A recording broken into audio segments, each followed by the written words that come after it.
Hello guys, welcome to JK जिन classes. आज हम बात करते हैं एक नए टॉपिक के बारे में। नाइन्थ के बच्चों की थोड़ी एक मुझे क्वेरी आई है कि जो ग्रेविटेशन का चैप्टर है थोड़ा टफ है, उसके जो फार्मूले हैं उनका डेरिवेशन, उनका एग्जाम्पल्स। आप जैसे जानते हैं कि ग्रेविटेशन जो चैप्टर है बहुत इजी टफ है लेकिन इजी भी है। लेकिन इजी कब है? जब आपने इसको रेगुलर स्टडी करो, कोई बात नहीं है। अब जिन बच्चों ने मुझसे स्पेशलिस्ट कहा है, मैं आज उसके पहले बात कर रहा हूँ ग्रेविटेशन के बारे में। What is the gravitation? क्या होता है?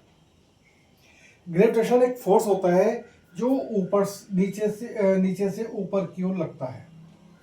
ग्रेविटेशन एक ऐसा फोर्स है जो ऊपर से नीचे की ओर लगता है। इसका इन्वेंशन किसने किया था? मिस्टर न्यूटन ने।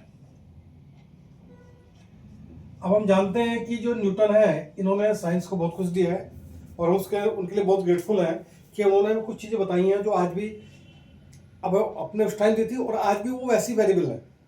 चलिए, अब इसको क्या करते हैं, स्मॉल जी के द्वारा डिनोट किया जाता है। उसकी वैल्यू होती है 9.8 मीटर पर सेकेंड।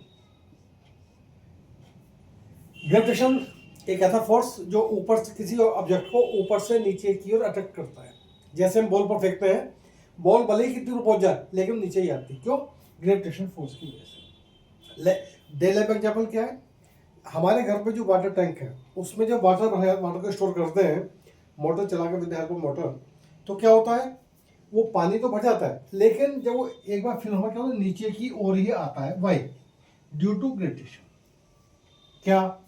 जैसे किसी पेड़ पर कोई फ्रूट पक जाता है, रैप हो जाता है, जब उसका वेट थोड़ा हल्का हो जाता है, वो डाउन टू वर्ड आ जाता है। ऐसा क्यों होता है? Due to gravitation. ये आपको 3 एग्जाम्पल बताया मैंने। जब किसी ऑब्जेक्ट को फेंकते हैं वो नीचे आता है, जब पानी का टैंक भरते हैं तो वो नीचे आता है, और लास्ट वन, किसी ट्री से कोई फ्रूट है जब वो रैप फुली रैप हो जाता है, वो नीचे आता है ड्यू टू ग्रेविटेशन। ग्रेविटेशन क्या? जी है 9.8 मीटर पर सेकेंड। अब एक आता है कि यहाँ पर नेचुरल ग्रेविटेशन फोर्स कहाँ पर है। हमारे पास नेचुरल ग्रेविटेशन क्या है? वो है अर्थ। अर्थ क्या करती है?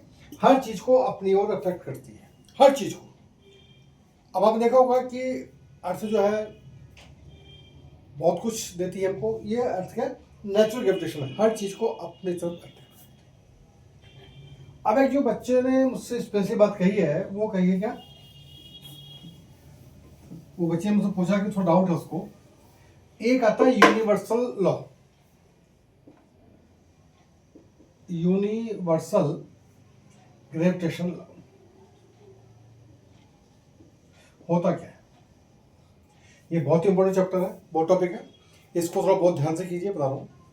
इसमें हम 2 ऑब्जेक्ट हैं, उनके बीच कंपेयर करते हैं तो उसका फॉर्मूला बनता है। पहला क्या है, हमारे पास एक ऑब्जेक्ट है क्या, और एक छोटा ऑब्जेक्ट, ठीक है।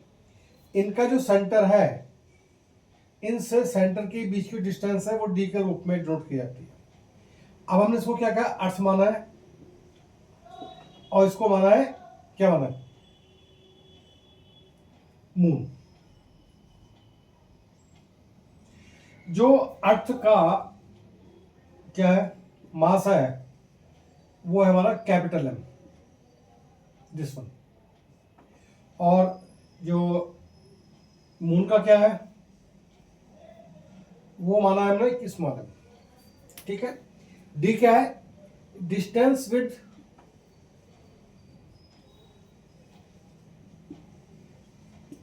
Centre is called D. 3 चीज दी है।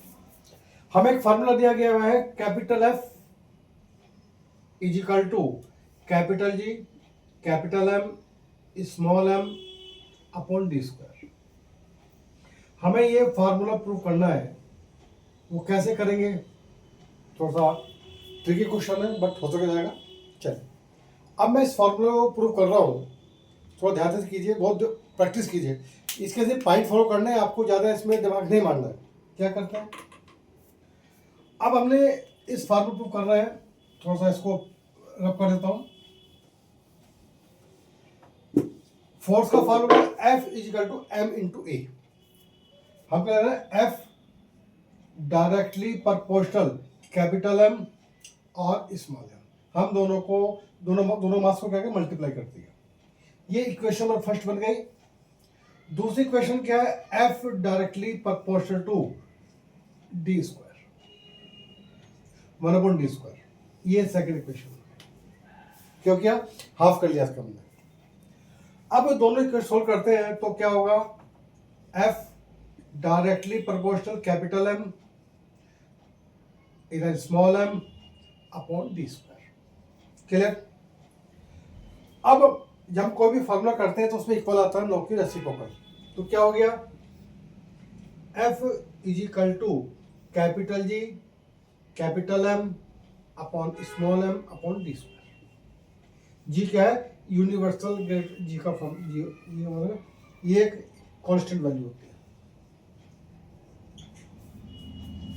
इसमें आपको यूनिवर्सल लॉ में से दो बात करनी है, एफ इजिकल टू दोनों का मास मल्टीप्लाई कर लिया, सेकंड में इनकी डिस्टेंस को पुनः कर दिया, सॉल्व करने पर आंसर ये आएगा। और इसका आंसर क्या होता है, न्यूटन। जहां भी फोर्स आएगा वहां न्यूटन आएगा, बहुत ही केयरफुल ध्यान रखना। ये मैंने प्रूव करा दिया आपको, इसमें क्वेश्चन भी है। इसमें आपको कोई कैपिटल एम की वैल्यू गिवन होगी, स्मॉल एम की वैल्यू गिवन होगी, डी की वैल्यू गिवन होगी, और आपने और जी भी दिया होगा, और एफ की वैल्यू आपने निकालनी है। देखिए जहाँ डिस्टेंस है वो किलोमीटर में होगी, तो आप अगर वो डिस्टेंस किलोमीटर में दी हुई है तो आपको मीटर में कन्वर्ट करना पड़ेगा, 1000 से मल्टीप्लाई करके। तो एनसीईआरटी बुक में जो क्वेश्चन है वो इसी में सॉल्व किया गया, चिंता वाली कोई बात नहीं है। जो वैल्यू दी है capital M small M capital G, इन तीन वैल्यू होगी। चौथा ये फार्मूला रख के अप्लाई करेंगे। क्या इसमें कैलकुलेशन तो नहीं करना, जैसे 6.4 7.3 रहेगा उनको आप मल्टीप्लाई लगे, और जो उनकी पावर्स हैं पावर्स के लॉ के हिसाब से प्लस माइनस कर सकते हैं। तो सॉल्व करके आंसर क्या आएगा इसका, ये हमारा ये एग्जाम, ये क्वेश्चन भी है और उसका एग्जाम्पल भी है। ये पेपर में लगभग 3 मार्क्स का आएगा, टेस्ट है उसको 2 मार्क्स होंगे, ये आपको डेफिनेट मिलेगा। चलिए अब हम बात कर रहे हैं ग्रेविटेशन फोर्स की। चलो मैं आपको इस क्वेश्चन का थोड़ा सा, चलिए बात करते हैं। अब हम बात कर रहे हैं जी, स्मॉल जी की वैल्यू क्या होती है, capital G M upon D square. ये हमें फार्मूला प्रूव करना है, कैसे करेंगे तो बताइए मुझे। क्या एफ का फार्मूला क्या होता है, एम इंटू ए। हमने क्या, हम ग्रेविटेशन की बात कर रहे हैं तो हमने ए को जी से रिप्लेस कर देते हैं यहाँ पर, तो क्या हो गया, F is equal to M into G. Clear. अब हमने जो यूनिवर्सल का फार्मूला क्या था हमारे पास, capital F is equal to capital G capital M small M upon D square. क्या करेंगे, ये जो एफ की वैल्यू गिवन हम रखेंगे, तो क्या हो गया, M G is equal to capital G capital M small M upon D square. क्या हो गया, एम से एम कट गया तो इसकी वैल्यू क्या आ गई, G is equal to capital G capital M upon D square. इसका क्वेश्चन जो भी आप करेंगे उसका आंसर आएगा 9.8 मीटर पर सेकंड। इस पर न्यूमेरिकल भी है। प्रूफ क्या है, हमें ये फार्मूला प्रूफ करना था। कैसे किया हमने, small G is equal to capital G capital M upon D square. हम जानते हैं F is equal to M into a को जी से रिप्लेस किया, उस वैल्यू को हमने जो यूनिवर्सल ग्रेविटेशन फार्मूला है कैपिटल एफ बराबर capital G capital M small M D square, हमने एफ की जगह ये वैल्यू पुटअप कर दी। देन आफ्टर स्मॉल एम से स्मॉल एम कट गया तो जी बराबर capital G capital M upon D square. इसकी वैल्यू होती है मीटर पर सेकेंड। इसमें एनसीईआरटी में जो बुक में आपको क्वेश्चन दिया गया है वो उसकी वैल्यू 9.0 नहीं है, इसमें सेकंड एग्जांपल है, इसमें कोई चिंता वाली बात नहीं कर सकते हो, मैंने फार्मूला आपको करा दिया। तीसरा, इसी से करेक्ट आता है वेट का फार्मूला। वेट वजन क्या होता है उसका, W is equal to M G. कैसे प्रूव करेंगे इसको, बहुत सिंपल है। फोर्स का फार्मूला क्या है, F is equal to m into a को g से रिप्लेस कर देते हैं तो क्या हो गया, W is equal to M into जी।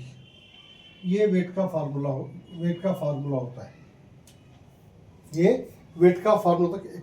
इसके जरूरत क्या होती है, किलोग्राम मीटर पर सेकंड, इसका संख्या होती है, ये वेट का होता है। मैंने आपको तीनों फार्मूला को बता दिया। अब इसमें क्वेश्चन कभी आ सकता है, जैसे अब आपसे क्वेश्चन पूछा था कि एक ऑब्जेक्ट है, उसका मास दे रखा है 25 kg और जी दे रखा है 10,